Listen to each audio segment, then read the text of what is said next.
The wind whispers across the barren sands, carrying the faint echo of forgotten lives.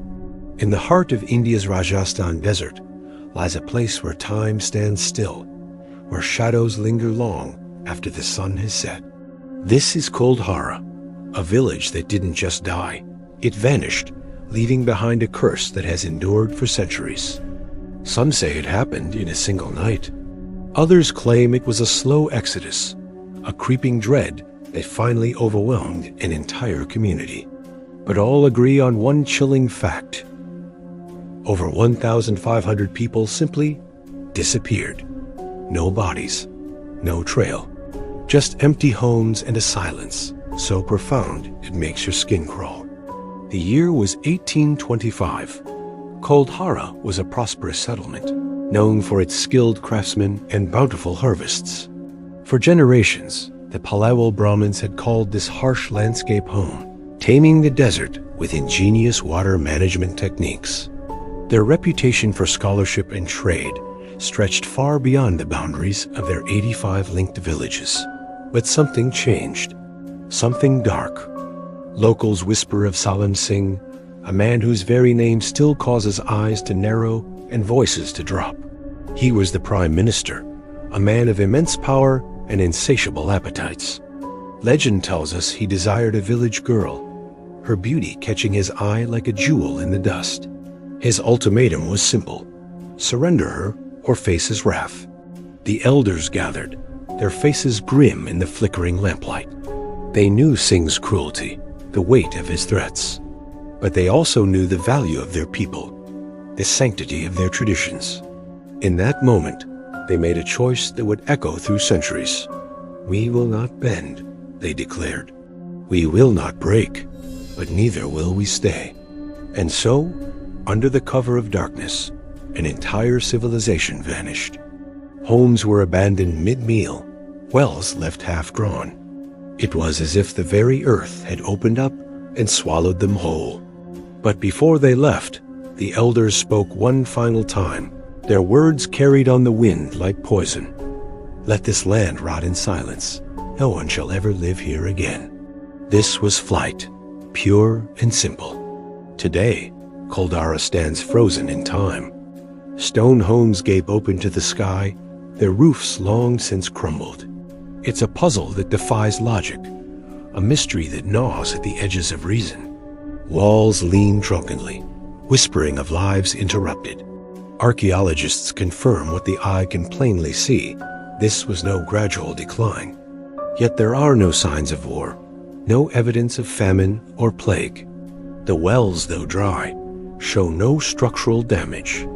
As twilight descends, even the bravest locals hurry away from Kuldhara's crumbling walls. Not Hindi, he insisted. Something older, Sanskrit maybe.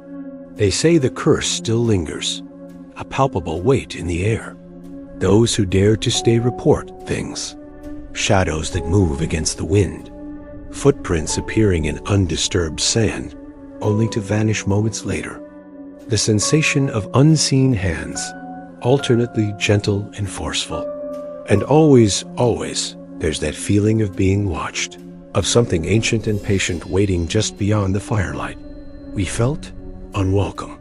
No, that's not strong enough. We felt hated. One visitor, pale-faced and shaking, swore he heard voices and crying. Always the sound of someone crying.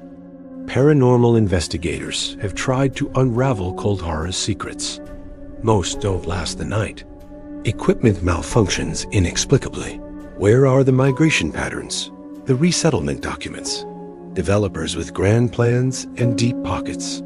Each time, the results are the same. Machinery breaks down.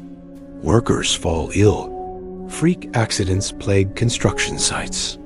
Their leader, a renowned skeptic, refused to discuss what happened. Something that doesn't want to be disturbed. Batteries drain in minutes. It was like being slowly crushed, one researcher admitted, her voice barely above a whisper. Local guides hurry their charges away, their voices tight with barely concealed fear. Scientists have their theories, of course. Some point to drought, others to political upheaval. But the lack of historical records is baffling. How does an entire community vanish without a trace?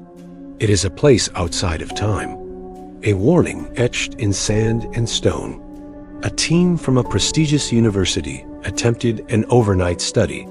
He lasted 3 hours before fleeing, leaving thousands of dollars of equipment behind.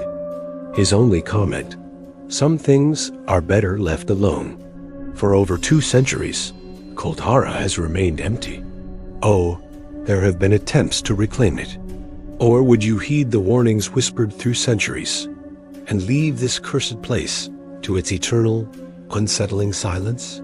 Even those who claim to communicate with the spirit world keep their distance. The inner courtyards? One medium said, shaking her head vehemently. No, never. There's something there. By day, Kuldhara is a curiosity, a place for tourists to snap photos and tell ghost stories.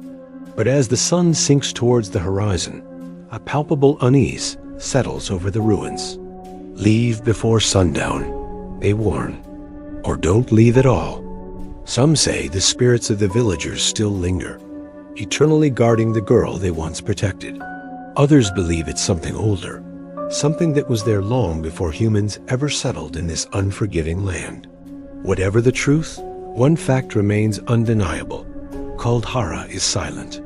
No birds nest in its broken eaves. No animals graze among its fallen stones. As night falls, the wind picks up, carrying with it the faintest sound of footsteps. They echo through empty streets, fading into nothing. Kuldhara waits, patient and eternal. It is more than just an abandoned village.